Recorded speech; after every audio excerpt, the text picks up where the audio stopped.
रामाय रामभद्राय रामचंद्राय वेदसे रघुनाथाय नाथाय सीतया पतये नमः। जय श्रीराम।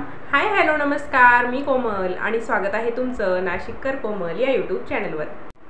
मंडळी, चैत्र शुद्ध प्रतिपदेला दरवर्षी आपण गुढीपाडव्याचा सण साजरा करतो।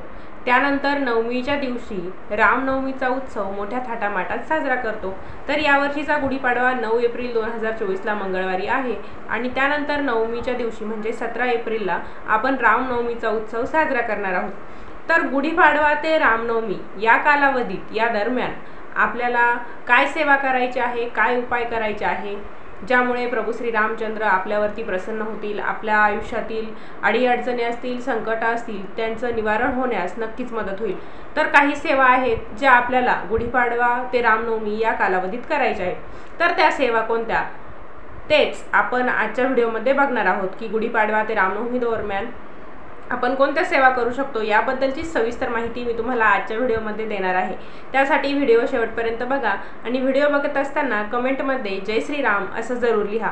चला तर मग आजच्या व्हिडिओला सुरुवात करूया। पण त्यापूर्वी तुम्ही जर आपल्या चॅनलवर नवीन असाल, पहिल्यांदा व्हिजिट करत असाल तर धार्मिक, आध्यात्मिक तसेच सणावारांचे व्हिडिओ पाहण्यासाठी आजच आपल्या चॅनलला सबस्क्राइब नक्की करा आणि त्यासोबतच शेजारी दिलेल्या बेल आयकॉनवर देखील क्लिक करा, म्हणजे रोजच्या नवनवीन व्हिडिओचे अपडेट तुम्हाला मिळत राहतील।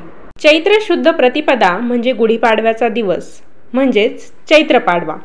तर चैत्र पाडव्याच्या दिवसापासून चैत्र नवरात्र सुरू होते। यालाच राम नवरात्र असं देखील म्हटलं जातं। याचं कारण असं की या कालावधीमध्ये प्रभू श्री रामचंद्रांनी दुष्ट रावणाचा वध करून सीतामाई आणि लक्ष्मणासह 14 वर्षांचा वनवास संपून अयोध्यात आगमन केले होते। तो दिवस उत्सवासारखा साजरा करण्यात आला होता। अयोध्यावासियांनी दारोदारी गुढ्या तोरणं बांधून रांगोळ्या काढून सजावट करून श्रीरामांचे स्वागत केले होते। गुढी हे श्रीरामांच्या विजयाचे प्रतीक म्हणून उंच उंच बांधले गेले। तेव्हापासून हा कालावधी श्रीराम नवरात्र म्हणून देखील साजरा होतो। दरवर्षीप्रमाणेच यावर्षी देखील म्हणजे 2024 मध्ये देखील आपण श्रीराम नवरात्र साजरी करणार आहोत। तर श्रीराम नवरात्रीची सुरुवात चैत्र शुद्ध प्रतिपदा म्हणजे गुढीपाडव्यापासून होईल, म्हणजे 9 एप्रिल पासून होईल। तर रामनवमी निमित्त आपण काय उपासना करायची याबद्दलची सविस्तर माहिती आपण जाणून घेणार आहोत। गुढीपाडवा ते रामनवमी म्हणजेच राम नवरात्र हा कालावधी श्रीरामांच्या उपासनेसाठी अतिशय शुभ कालावधी मानला जातो। तर आपल्याकडून शक्य होईल तितकी प्रभू श्रीरामांची सेवा आपण या कालावधीमध्ये करायची असते।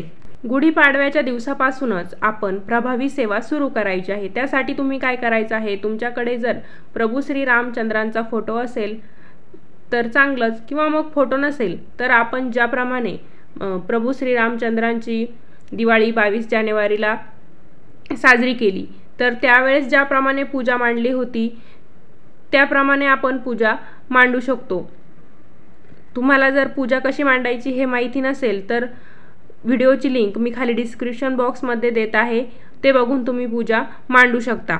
किंवा मग तुमच्याकडे जर प्रभू श्री रामचंद्रांचा फोटो असेल तर एका पाटावरती लाल वस्त्र अंथरून त्यावरती प्रभू श्री रामचंद्रांचा फोटो तुम्ही ठेवू शकता। अशा पद्धतीची पूजा तुम्हाला ही 9 दिवस ठेवायची आहे आणि तिथेच बसून तुम्ही उपासना करायची आहे। ही पूजा तुम्ही देवघराजवळ जागा असेल तर तिथे देखील मांडू शकता, काही हरकत नाही। किंवा मग तुमच्याकडे फोटो उपलब्ध नसेल तर तुम्ही काय करायचं आहे, पाटावरती लाल रंगाचं वस्त्र अंथरून घ्यायचं, त्यानंतर थोडेसे तांदूळ घ्यायचे, ते हळदीने पिवळे करायचे आणि त्यापासून तुम्ही श्रीराम असं नाव लिहून तिथे जरी बसून पूजा केली, सेवा केली तरीही काही हरकत नाही। ज्याप्रमाणे आपण 22 जानेवारीला पूजा केली होती त्याप्रमाणे देखील तुम्ही पूजा मांडू शकता। किंवा मग तुम्हाला काही कारणास्तव पूजा मांडणं शक्य नसेल, घरात लहान मुलं असता मग ती पूजा ठेवत नाही, तरीही तुम्हाला सेवा करायची असेल तर तुम्ही आपल्या देवघरासमोर बसून पूजा केली तरीही काही हरकत नाही। किंवा मग तुमच्या घराच्या जवळ राम मंदिर असेल तर तिथे जाऊन ही सेवा केली तरीही काही हरकत नाही। तर गुढीपाडवा ते रामनवमी दरम्यान आपल्याला अशी नक्की काय सेवा करायची आहे, काय उपाय करायचे आहे ज्यामुळे प्रभू श्री रामचंद्र आपल्यावर प्रसन्न होऊन आशीर्वाद देतील आणि आपल्या जीवनातील अडीअडचणी, संकट दूर करण्यास मदत करतील। तर ती सेवा अशी आहे ते म्हणजे आपल्याला रामरक्षा स्तोत्राचं पठण करायचं आहे आणि रामरक्षा स्तोत्र सिद्ध पण करायचं आहे। गुढीपाडव्याच्या दिवसापासून रोज एकदा ठराविक ठिकाणी ठराविक वेळ रामरक्षा स्तोत्र आपण जर म्हटलं तर रामरक्षा सिद्ध होते। त्यामुळेच आपल्याला अशा प्रकारे पूजा मांडून ठराविक वेळेत म्हणजे रोज तुम्ही जर सकाळी 9 वाजता रामरक्षा स्तोत्राचं पठण केलं तर दुसऱ्या दिवशी देखील तुम्हाला रामरक्षा स्तोत्राचं पठण सकाळी 9लाच करायचं आहे। म्हणजे तुमचा जो काही टाईम असेल तो फिक्स ठेवायचा आणि त्या वेळेत तुम्ही रामरक्षा स्तोत्राचं पठण करायचं आहे। गुढीपाडव्याच्या दिवसापासून रामनवमीपर्यंत या काळामध्ये दररोज तुम्ही 13 वेळा रामरक्षा पठण करायचं आहे। असं केल्याने ती रामरक्षा सिद्ध होते। रामरक्षा स्तोत्राचं पठण करण्याचे फायदे काय आहेत ते जाणून घेऊया। रामरक्षा स्तोत्र अशुभ शक्तीपासून आपला बचाव करते। दुसरा फायदा असा आहे तो म्हणजे राहूकेतूचा आपल्या कुंडलीमध्ये दोष असेल किंवा मग राहूकेतूचा आपल्याला काही त्रास असेल तर त्या त्रासापासून रामरक्षेमुळे आपल्याला मुक्ती मिळते। तिसरा फायदा असा आहे तो म्हणजे कर्जमुक्तीसारखी समस्या असेल किंवा मग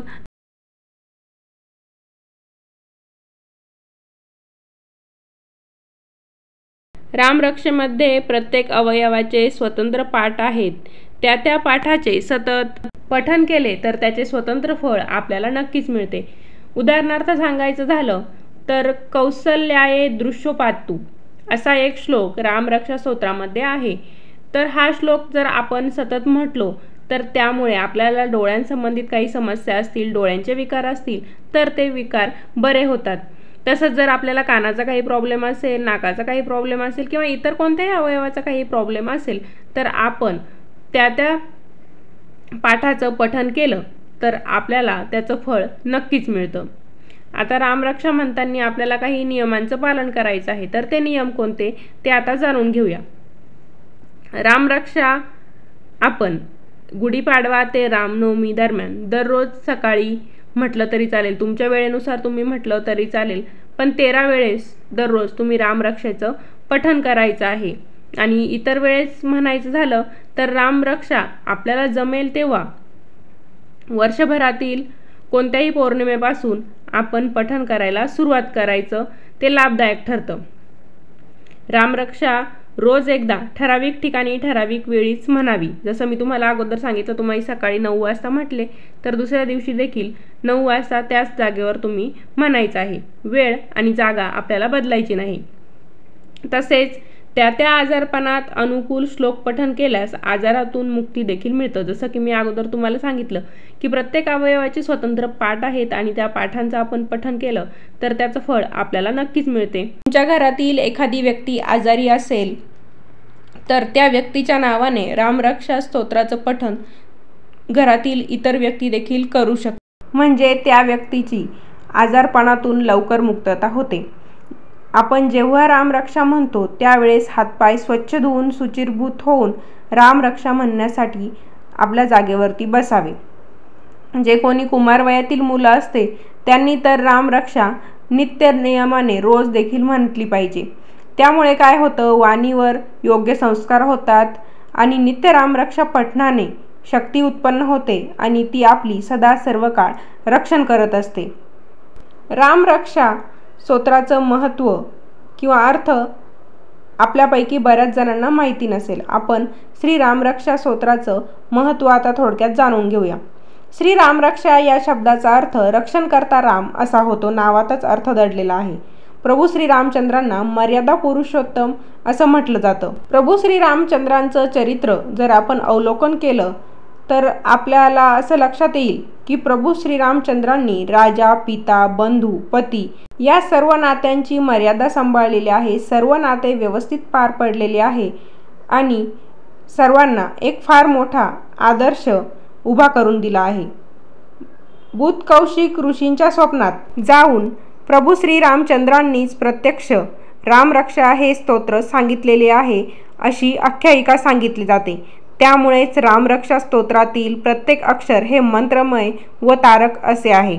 अशा प्रकारे गुढीपाडव्याच्या दिवसापासून रामनवमीपर्यंत आपल्याला ही सेवा करायची आहे। त्यामुळे प्रभू श्रीरामचंद्र नक्कीच प्रसन्न होऊन आपल्याला आशीर्वाद देतील, आपल्या जीवनातील अडीअडचणी संकट दूर करण्यास मदत होईल। तर अशा प्रकारे हे रामनवरात्र आपल्याला साजरं करायचं आहे। जिथे कुठे आपण रामनवरात्रीची पूजा मांडणी केलेली असेल तर त्या ठिकाणी आपल्याला दररोज सकाळ संध्याकाळ धूप दीप दिवा लावायचा आहे आणि अशा प्रकारे रामनवरात्र साजरा करायचा आहे। नक्कीच प्रभू श्रीरामचंद्र प्रसन्न होऊन आशीर्वाद देतील। तर असा होता आजचा व्हिडिओ कसा वाटला मला कमेंटद्वारे कळवायला विसरू नका। पुन्हा भेटूया अशाच एका नवीन व्हिडिओ सोबत। धन्यवाद।